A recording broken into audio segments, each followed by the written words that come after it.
अस्सलाम वालेकुम, मैं हूं मिशाल और आप देख रहे हैं मिशाल टॉक्स। पाकिस्तान की वो नंबर 1 शादी जिसके चर्चे ख़त्म नहीं हो रहे थे, आज एक ऐसे मोड़ पर खड़ी है जहां तमाशा तो इंटरनेट पर लगा है मगर दर्द एक माँ के दिल में है। आज हम बात करेंगे रजब भट्ट और ईमान फातिमा और उनके मासूम बेटे किवान की, जिनकी हालिया वीडियोस ने सोशल मीडिया पर एक तूफान खड़ा कर दिया है। क्या ये वाकई ही एक जज्बाती मुलाकात थी या सिर्फ व्यूज़ समेटने का एक और तरीका? हाल ही में ईमान फातिमा ने एक नहायत जज्बाती पोस्ट लगाकर दुनिया को बताया कि उनके साथ कितना बड़ा झूठ बोला गया और कैसा धोखा हुआ।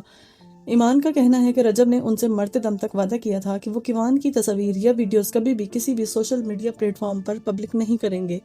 लेकिन ईद के दिन बाप बेटे की मुलाकात के नाम पर उस भरोसे का खून कर दिया गया। माशाल्लाह से किवान बहुत प्यारा बच्चा है, अल्लाह उसे हर बुरी नज़र से बचाए। लेकिन उस मासूमियत को जिस तरह वायरल किया गया उसने ईमान को तोड़कर रख दिया। अभी चंद दिन पहले रजब की बहन गजल जवाद की बेटी की बर्थडे पार्टी थी। वहां तो ईमान और किवान कहीं नहीं थे, तो फिर अचानक ईद पर यह सब कैसे बदल गया? बात यहाँ खत्म नहीं होती। रजब भट्ट ने अपनी हालिया वीडियोस में बात करते हुए यहाँ तक पूछ लिया कि बताओ मजा आ रहा है या नहीं। क्या एक टूटा हुआ घर और एक बिखरा हुआ रिश्ता अब सिर्फ लोगों के मजे के लिए रह गया है? अब सवाल यह है कि वीडियो रजब ने खुद अपलोड की या किसी थर्ड पर्सन से करवाई गई। हकीकत तो यह है कि वीडियो रिकॉर्ड ही इस मकसद के लिए की गई थी कि उसे वायरल किया जाए, चाहे वो खुद करें या किसी और से करवाएं। जिम्मेदारी तो उसी पर आती है जिसने वादा तोड़कर कैमरा चलाया। क्या एक माँ की प्राइवेसी और एक बाप का वादा इतना सस्ता है?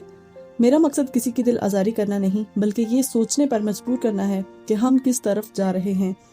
याद रखें, शोहरत आर्जी है मगर किरदार मुस्तकिल है। यही मेरा पैगाम है आप सबके लिए।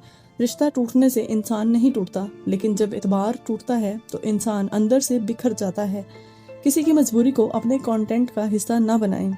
जिंदगी को कैमरे के लाइक्स के लिए नहीं, अपने ज़मीर के सुकून के लिए जीना सीखें। आपका इस बारे में क्या ख्याल है? क्या रजब भट्ट का ये अंदाज दुरुस्त था? अपनी राय कमेंट्स में ज़रूर दें और ऐसी ही सच्ची और मुस्बत बातों के लिए मिशाल टॉक्स को सब्सक्राइब करना ना भूलें। अपना और अपने रिश्तों का बहुत सारा ख्याल रखिएगा। अल्लाह हाफिज़।